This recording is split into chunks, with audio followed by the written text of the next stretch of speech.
ਪਿਛਲੇ ਦਿਨਾਂ ਦੇ ਵਿੱਚ ਮੈਂ ਤੁਹਾਨੂੰ ਵਿਖਾਇਆ ਸੀ ਕਿ ਮਸਜਿਦ ਦੀਆਂ ਨੀਹਾਂ ਨਿਕਲ ਗਈਆਂ ਨੇ, ਲੇਕਿਨ ਅੱਜ ਤੁਸੀਂ ਵੇਖ ਲਓ ਕਿ ਮਾਸ਼ਾਅੱਲਾ ਬੀਮ ਬਣ ਗਏ ਨੇ, ਨੀਹਾਂ ਤਿਆਰ ਹੋ ਰਹੀਆਂ ਨੇ, ਲੇਬਰ ਲੱਗੀ ਹੈ। ਤੇ ਤੁਹਾਡੇ ਤਾਵਣ ਦੀ ਬੜੀ ਅਸ਼ਦ ਜ਼ਰੂਰਤ ਹੈ। ਜਿੰਨੇ ਵੇਖਣ ਵਾਲੇ ਨੇ, ਸਾਡੇ ਦੋਸਤ ਨੇ, ਚਾਹਣ ਵਾਲੇ ਨੇ, ਤੁਹਾਨੂੰ ਆਖਾਂਗਾ ਕਿ ਮਟੀਰੀਅਲ ਦੀ ਬੜੀ ਜ਼ਰੂਰਤ ਹੈ, ਇੱਟਾਂ ਦੀ, ਬਜਰੀ ਦੀ, ਰੇਤ ਦੀ, ਸੀਮਟ ਦੀ। ਤੇ ਆਪਣੇ ਆਪਣੇ ਹਿੱਸੇ ਦਾ ਤਾਵਨ ਕਰੋ। ਅੱਲਾਹ ਪਾਕ ਦੀ ਜ਼ਾਤ ਨੂੰ ਜਜ਼ਾਏ ਖੈਰ ਅਤਾ ਫਰਮਾਵੇ। ਅੱਲਾਹ ਦੀ ਰਜ਼ਾ ਵਾਸਤੇ ਅਸਾਂ ਇਹ ਕੰਮ ਸ਼ੁਰੂ ਕੀਤਾ। ਤੇ ਹਾਫਿਜ਼ ਸਾਹਿਬ ਕੋਲੋਂ ਪਹਿਲਾਂ ਪੁੱਛ ਲੈਂਦੇ ਆ ਕਿ ਹਾਫਿਜ਼ ਸਾਹਿਬ ਸ਼ੁਰੂ ਕਿੰਜ ਕੀਤਾ, ਜ਼ਰਾ ਤੁਸੀਂ ਆਪਣਾ ਦੱਸਿਓ ਜੇ ਹਵਾਲਾ। ਇਹ ਮਾਮਲਾ ਜੀ ਇਸ ਤਰ੍ਹਾਂ ਸ਼ੁਰੂ ਹੋਇਆ। ਮਾਸ਼ਾਅੱਲਾ ਸਾਡੇ ਇਰਾਦਾ ਬਣਿਆ ਮਸਜਿਦ ਬਣਾਉਣ ਦਾ। ਮੇਰਾ ਭਾਈ ਫੌਤ ਹੋਇਆ, ਵਾਲਦ ਸਾਹਿਬ ਫੌਤ ਹੋਏ ਜੀ ਜੀ, ਕਿ ਉਹਨਾਂ ਦੇ ਵਾਸਤੇ ਕੁਝ ਕੰਮ ਕਰੀਏ, ਜ਼ਾਤੀ ਤਾਵਨ ਨਾਲ ਵੀ ਔਰ ਦੋਸਤ ਅਹਬਾਬ ਦੇ ਤਾਵਨ ਨਾਲ ਵੀ। ਜੀ ਜੀ, ਜਗ੍ਹਾ ਵਾਸਤੇ ਅਸੀਂ ਗਏ। ਚਾਚਾ ਜੀ ਰਿਆਸਤ ਸਾਹਿਬ ਨੇ, ਅੱਲਾਹ ਉਹਨਾਂ ਨੂੰ ਜਜ਼ਾਏ ਖੈਰ ਦੇ, ਉਹਨਾਂ ਕੋ ਮੁੱਲ ਲੈਣ ਗਏ।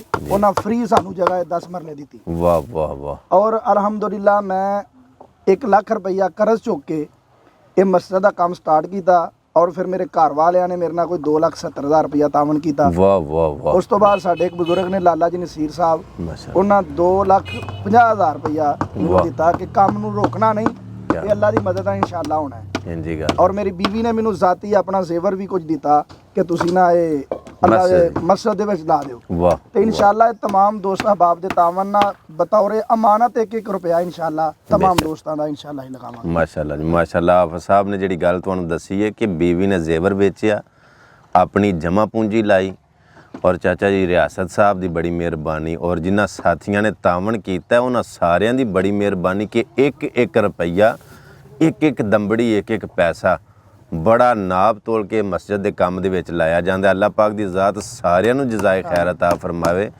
ਮਸਜਿਦ ਦੀਆਂ ਨੀਹਾਂ ਕੱਢ ਕੇ ਉੱਤੇ ਨੀਹਾਂ ਰੱਖ ਦਿੱਤੀਆਂ ਗਈਆਂ ਨੇ, ਸਰੀਏ ਦੇ ਜਾਲ ਵੱਜ ਗਏ ਨੇ। ਹੁਣ ਤੱਕ ਤਕਰੀਬਨ 7-7.5 ਲੱਖ ਰੁਪਈਆ ਲੱਗ ਚੁੱਕਿਆ। ਅਲਹਮਦੁਲਿਲਾ। ਔਰ ਅੱਲਾਹ ਦੇ ਫਜ਼ਲ ਦੇ ਨਾਲ ਔਰ ਤੁਹਾਡੇ ਸਾਥੀਆਂ ਦੇ ਤਾਵਨ ਦੇ ਨਾਲ ਇਨਸ਼ਾਅੱਲਾ ਬੜੀ ਜਲਦੀ ਸਾਡਾ 15-20 ਦਿਨ ਤੱਕ ਮੱਟੀ ਵੀ ਇਨਸ਼ਾਅੱਲਾ ਸਾਡਾ ਇਹ ਜਿਹੜਾ ਮਨਸੂਬਾ ਹੈ, ਸਾਡਾ ਜਿਹੜਾ ਇਰਾਦਾ ਹੈ, ਇਨਸ਼ਾਅੱਲਾ ਇਹਦੇ ਮੁਤਾਬਕ, ਸਾਡੀ ਨੀਅਤ ਦੇ ਮੁਤਾਬਕ ਅੱਲਾਹ ਪਾਕ ਦੀ ਜ਼ਾਤ ਸਾਨੂੰ ਕਾਮਯਾਬ ਕਰੇਗਾ। ਬੜੇ ਦਿਨ ਲੱਗੇ ਨਾ, ਤੇ 15-20 ਦਿਨਾਂ ਤੱਕ ਇਨਸ਼ਾਅੱਲਾ ਮਿੱਟੀ ਸ਼ਿੱਟੀ ਪੈ ਕੇ, ਭਰਤੀ ਸ਼ਰਤੀ ਪੈ ਕੇ, ਤੇ ਇਹ ਜਿਹੜਾ ਨੀਹਾਂ ਵਾਲਾ ਸਾਰਾ ਕੰਮ ਇਹ ਮੁਕੰਮਲ ਹੋ ਜਾਏਗਾ। ਲੇਕਿਨ ਫਿਰ ਇੱਕ ਵਾਰੀ ਰਿਕਵੈਸਟ ਕਰਾਂਗਾ ਕਿ ਇਹ ਜਿੰਨਾ ਕੰਮ ਤੁਸੀਂ ਵੇਖ ਰਹੇ ਹੋ, ਇਹ ਮਜ਼ਦੂਰ ਲੱਗੇ ਨੇ, ਲੇਬਰ ਲੱਗੀ ਹੈ, ਜਾਲ ਬਣਦੇ ਨੇ ਪਏ, ਬੀਮ ਬਣਦੇ ਨੇ ਪਏ, ਇੱਟਾਂ ਮੇਰਾ ਮਤਲਬ ਹੈ ਲੱਗਦੀਆਂ ਨੇ ਪਈਆਂ। ਸੋ ਗੱਲ ਇਹ ਵੇ ਕਿ ਇੱਟਾਂ ਦੀ ਬੜੀ ਅਸ਼ਦ ਜ਼ਰੂਰਤ ਹੈ।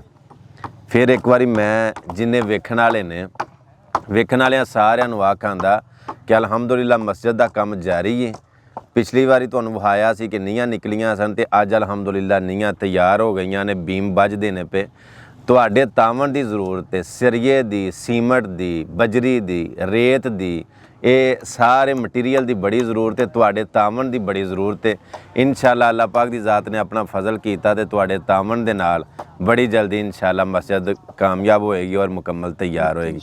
ਜੀ ਆਪ दूसरा भाईजान चार चुफेरे जरा दिखाओ जी कि इस इलाके अंदर बस्ती अंदर कोई मस्जिद नहीं, जी जी जी जी करीब कोई भी, जी जी जी और इंशाअल्लाह बगैर किसी तासब तो, हाँ मसल की तासब तो जी जी इंशाअल्लाह खाली ये दरवाजे मस्जिद दे हर बंदे वास्ते खुले हैं। बेशक वाह वाह और वाह इत्थे इंशाअल्लाह हर बंदा आके रोड दी मस्जिद है, इंजी इत्थे गल। आके नमाज पढ़ेगा, हाँ। जुमा पढ़ेगा और दीन दा काम होएगा इंशाअल्लाह। और इंशाअल्लाह। तुहाडा पैसा दिता इंशाअल्लाह क़यामत नूं इहदा बदला इंशाअल्लाह तुहानूं नजर आएगा ਇਨਸ਼ਾਅੱਲਾ। ਦਰਅਸਲ ਮੈਂ ਇੱਕ ਦਿਨ ਗੱਲ ਪਿਆ ਸੁਣਾਉਂਦਾ ਸਾਹਿਬ, ਇੱਕ ਬੰਦਾ ਸੀ ਤੇ ਉਹਨੇ ਇਰਾਦਾ ਕਰ ਲਿਆ ਕਿ ਜਿਹੜੀ ਮਸਜਿਦ ਏ ਇਹ ਮੈਂ ਆਪਣੇ ਪੱਲਿਓਂ ਬਣਵਾਣੀ ਹੈ ਤੇ ਕਿਸੇ ਕੋਲੋਂ ਇੱਕ ਪੈਸਾ ਵੀ ਨਹੀਂ ਲੈਣਾ। बिल्कुल ਤੇ ਉਹਨੇ ਜਿਵੇਂ ਲੇਬਰ ਲੱਗੀ ਹੈ ਨਾ, जी जी ਉਹਨੇ ਸਾਰੇ ਕੰਮ ਕਰਨ ਵਾਲਿਆਂ ਨੂੰ, ਠੇਕੇਦਾਰ ਨੂੰ ਵੀ ਆਖਿਆ ਕਿ ਅਗਰ ਤੁਹਾਨੂੰ ਕੋਈ ਆਖੇ ਨਾ ਕਿ ਮੈਂ ਹਿਸਾਬ ਪਾਣਾ ਹੈ ਤੇ ਕਿਸੇ ਕੋਲੋਂ ਵੀ ਨਾ ਇੱਕ ਪੈਸਾ ਵੀ ਨਹੀਂ ਲੈਣਾ। नहीं लेना। ਉਹਨਾਂ ਆਖਿਆ ਠੀਕ ਹੈ ਜੀ।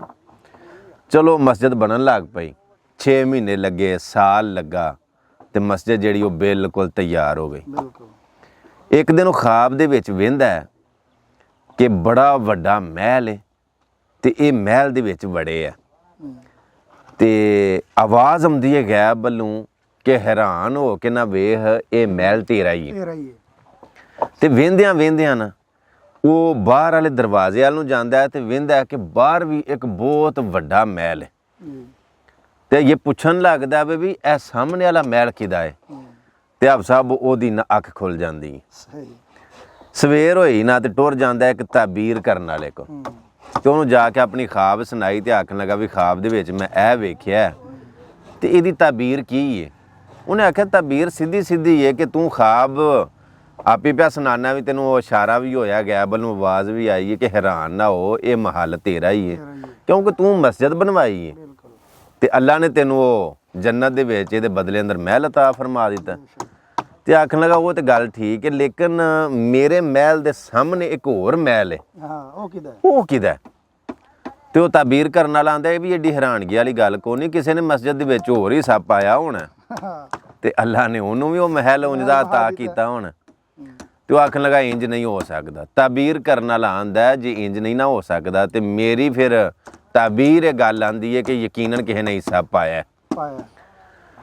ਚਲੋ ਉਹ ਫਟਾਫਟ ਵਾਪਸ ਆਇਆ ਤੇ ਆ ਕੇ ਨਾਫ ਸਾਹਿਬ ਹਾਂਜੀ ਉਹ ਟੁਰ ਜਾਂਦਾ ਠੇਕੇਦਾਰ ਦੇ ਕੋਲ ਤੇ ਜਿਹੜੀ ਉਹ ਲੇਬਰ ਲੱਗੀ ਸੀ ਉਹਨਾਂ ਨੂੰ ਪੁੱਛਦਾ ਹੈ ਕਿ ਯਾਰ ਮੈਂ ਤੁਹਾਨੂੰ ਆਖਿਆ ਸੀ ਵੀ ਕਿਸੇ ਦਾ ਹਿੱਸਾ ਨਹੀਂ ਪਾਣਾ ਮਸਜਿਦ ਦੇ ਵਿੱਚ ਤੇ ਕਿਸੇ ਨੇ ਹਿੱਸਾ ਤੇ ਨਹੀਂ ਪਾਇਆ। ਤੇ ਉਹ ਆਖਣ ਲੱਗੇ ਵੀ ਹਿੱਸਾ ਕੀ ਪਾਣਾ ਸੀ, ਇੱਕ ਦਿਨ ਸਾਡਾ ਬੇਲਚਾ ਟੁੱਟ ਗਿਆ ਤੇ ਸਾਹਮਣੇ ਘਰ ਵਾਲੀ ਮਾਈ ਕੋਲੋਂ ਨਾ ਅਸਾਂ ਥੋੜੀ ਦੇਰ ਵਾਸਤੇ ਸਿਰਫ ਬੇਲਚਾ ਲਿਆ ਸੀ, ਉਂਝ ਕਿਸੇ ਦਾ ਅਸਾਂ 1 ਰੁਪਈਆ ਵੀ ਨਹੀਂ ਵਿੱਚ ਲਾਇਆ ਤੇ ਕਿਸੇ ਦਾ ਹਿੱਸਾ ਨਹੀਂ ਪਵਾਇਆ। ਉਹ ਆਂਦਾ ਜਾਓ ਟੁਰ ਜੋ ਸਾਰੇ। ਉਹ ਫਟਾਫਟ ਟੁਰ ਜਾਂਦਾ ਉਸ ਮਾਈ ਦੇ ਘਰ ਜਾ ਕੇ ਦਰਵਾਜ਼ਾ ਖੜਕਾਇਆ ਤੇ ਉਹ ਮਾਈ ਹਰੀਆਪ ਹੀ ਅੰਦਰੋਂ ਬਾਹਰ ਨਿਕਲੇ ਤੇ ਆਖਣ ਲੱਗਾ ਮਾਈ ਜੀ ਮੈਂ ਤੁਹਾਡੇ ਵੱਲ ਆਇਆ। ਤੇ ਉਹ ਵੀ ਅੱਗੋਂ ਮਾਈ ਹੱਸਣ ਲੱਗ ਪਈ ਤੇ ਉਹ ਆਖਣ ਲੱਗੀ ਪਰੇਸ਼ਾਨ ਹੋਣ ਵਾਲੀ ਕੋਈ ਗੱਲ ਨਹੀਂ, ਜਿਹੜੀ ਖਾਬ ਰਾਤੀ ਤੈਨੂੰ ਆਈ ਸੀ ਨਾ ਉਹ ਹੀ ਖਾਬ ਰਾਤੀ ਮੈਨੂੰ ਵੀ ਆਈ ਸੀ। ਕਿਸੇ ਬੰਦੇ ਦਾ ਅੱਲਾਹ ਪਾਕ ਦੀ ਜ਼ਾਤ ਬੜਾ ਦਿੱਤਾ ਕਬੂਲ ਕਰਦਾ ਤੇ ਕਿਸੇ ਦੀ ਛੋਟੀ ਜਿਹੀ ਨਿੱਕੀ ਥੋੜਾ ਜਿਹਾ ਹਿੱਸਾ, ਥੋੜਾ ਜਿਹਾ ਤਾਮਣ, ਥੋੜਾ ਜਿਹਾ ਹਿੱਸਾ ਪਾਇਆ ਵੀ ਅੱਲਾਹ ਪਾਕ ਦੀ ਜ਼ਾਤ ਕਬੂਲ ਕਰਕੇ ਤੇ ਉਹਨੂੰ ਓਡਾ ਹੀ ਮਹਿਲ ਅਤਾ ਕਰ ਦਿੰਦਾ। ਉਹਦੇ ਕੋਲ ਯਾਰ ਘਾਟਾ ਕਿਸੇ ਸ਼ੈ ਦਾ ਨਹੀਂ। ਇੱਕ ਵਾਰੀ ਫੇਰ ਤੁਹਾਨੂੰ ਆਖਾਂਗਾ ਕਿ ਪਿਛਲੇ ਦਿਨਾਂ ਦੇ ਵਿੱਚ ਮੈਂ ਤੁਹਾਨੂੰ ਵਿਖਾਇਆ ਸੀ ਕਿ ਮਸਜਿਦ ਦੀਆਂ ਨੀਹਾਂ ਨਿਕਲ ਗਈਆਂ ਨੇ, ਲੇਕਿਨ ਅੱਜ ਤੁਸੀਂ ਵੇਖ ਲਓ ਕਿ ਮਾਸ਼ਾਅੱਲਾ ਬੀਮ ਬਣ ਗਏ ਨੇ, ਨੀਹਾਂ ਤਿਆਰ ਹੋ ਰਹੀਆਂ ਨੇ, ਲੇਬਰ ਲੱਗੀ ਹੈ ਤੇ ਤੁਹਾਡੇ ਤਾਵਣ ਦੀ ਬੜੀ ਅਸ਼ਦ ਜ਼ਰੂਰਤ ਹੈ। ਜਿੰਨੇ ਵੇਖਣ ਵਾਲੇ ਨੇ, ਸਾਡੇ ਦੋਸਤ ਨੇ, ਚਾਹਣ ਵਾਲੇ ਨੇ, ਤੁਹਾਨੂੰ ਆਖਾਂਗਾ ਕਿ ਮਟੀਰੀਅਲ ਦੀ ਬੜੀ ਜ਼ਰੂਰਤ ਹੈ, ਇੱਟਾਂ ਦੀ, ਬਜਰੀ ਦੀ, ਰੇਤ ਦੀ, ਸੀਮਟ ਦੀ। ਤੇ ਆਪਣੇ ਆਪਣੇ ਹਿੱਸੇ ਦਾ ਤਾਵਣ ਕਰੋ। ਅੱਲਾਹ ਪਾਕ ਦੀ ਜ਼ਾਤ ਨੂੰ ਜਜ਼ਾਏ ਖੈਰ ਅਤਾ ਫਰਮਾਵੇ। ਇਨਸ਼ਾਅੱਲਾ ਬੜੀ ਜਲਦੀ ਅੱਲਾਹ ਪਾਕ ਦੀ ਜ਼ਾਤ ਤੁਹਾਨੂੰ ਇਹਦਾ ਨੇਮੁਲ ਬਦਲ ਵੀ ਦੇਗਾ ਔਰ ਅਜਰ ਅਜ਼ੀਮ ਅਤਾ ਫਰਮਾਏਗਾ। ਬੜੀ ਮਿਹਰਬਾਨੀ ਜੀ, ਆਪਣਾ ਬੜਾ ਸਾਰਾ ਖਿਆਲ ਰੱਖਿਓ। ਇਨਸ਼ਾਅੱਲਾ ਤੁਹਾਡਾ ਦਿੱਤਾ ਹੋਇਆ ਮਾਲ, ਤੁਹਾਡਾ ਕੀਤਾ ਹੋਇਆ ਤਾਵਣ, ਤੁਹਾਡਾ ਦਿੱਤਾ ਹੋਇਆ ਮਟੀਰੀਅਲ ਇਸੇ ਮਸਜਿਦ ਦੇ ਵਿੱਚ ਲੱਗੇਗਾ ਜਦੋਂ ਤੱਕ ਇਹ ਮਸਜਿਦ ਆਬਾਦ ਰਹੇ ਦੀ। ਇਨਸ਼ਾਅੱਲਾ ਤੁਹਾਨੂੰ ਇਹਦਾ ਅਜਰ ਅਜ਼ੀਮ ਮਿਲਦਾ ਰਹੇਗਾ ਔਰ ਬਤੌਰ ਅਮਾਨਤ ਜਿਵੇਂ ਆਪ ਸਾਹਿਬ ਕਹਿ ਰਹੇ ਨੇ ਕਿ ਇਨਸ਼ਾਅੱਲਾ ਤੁਹਾਡੀ ਅਮਾਨਤ ਸਹੀ ਅਸਲ ਜਗ੍ਹਾ ਦੇ ਉੱਤੇ ਲੱਗੇਗੀ। ਆਪਣਾ ਬੜਾ ਖਿਆਲ ਰੱਖਿਓ। ਅੱਲਾ ਸੁਣਨ ਵਾਲੇ। अस्सलाम वालेकुम।